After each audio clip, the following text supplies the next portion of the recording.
seguim amb les receptes d'estiu, que aquest estiu, a més, la calor apreta i venen de gust. I avui farem una variació d'una recepta tradicional que és el meló amb pernil. Avui farem tàrtar de meló amb pernil. Per 2 persones agafarem un tros de pernil d'uns 100 grams, una tallada de meló cantalup, que és maco i dona color, un parell de tomàquets madurs,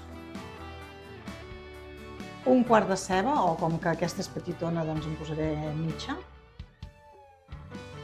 unes branquetes de cibulet, oli d'oliva i vinagre.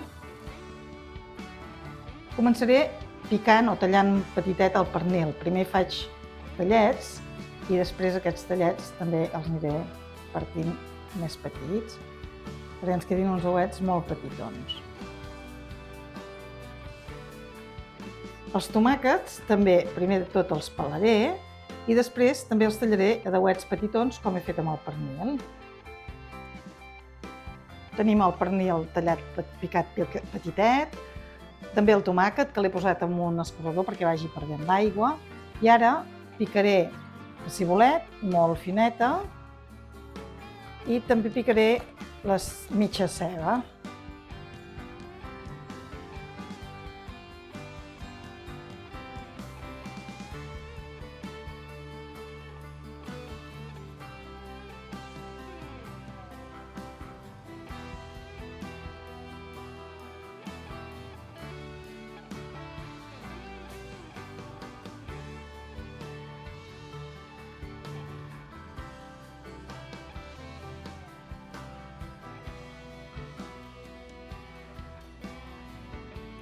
I ara ja passarem a barrejar tots els ingredients que hem picat.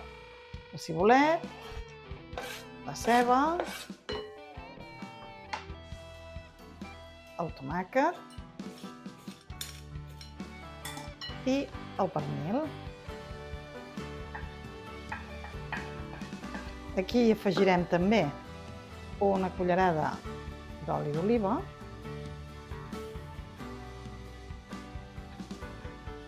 i una cullerada de vinagre.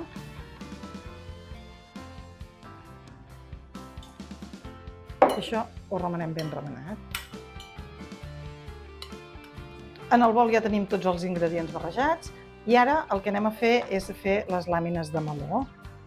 Jo he començat traient una part de la pela del meló, de la pell del meló, i ara amb aquest tallador, que de fet és de formatge però ens serveix també, faig aquestes laminetes tan fines del meló.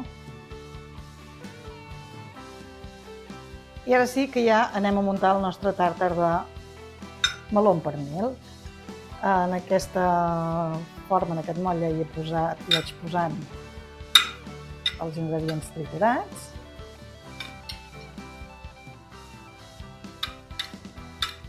Posaré més o menys fins a la meitat, una coseta així, un pelet més.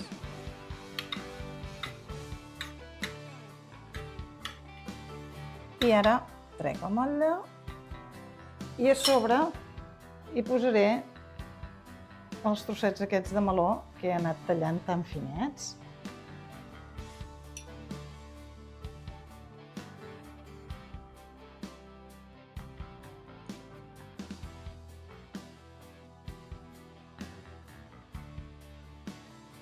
I ara ja, per donar-li una mica de color i decorar-ho una miqueta, hi posarem uns trossets de cibulet a sobre. I aquí tenim el nostre tàrtar de meló amb pernil. Molt bon profit!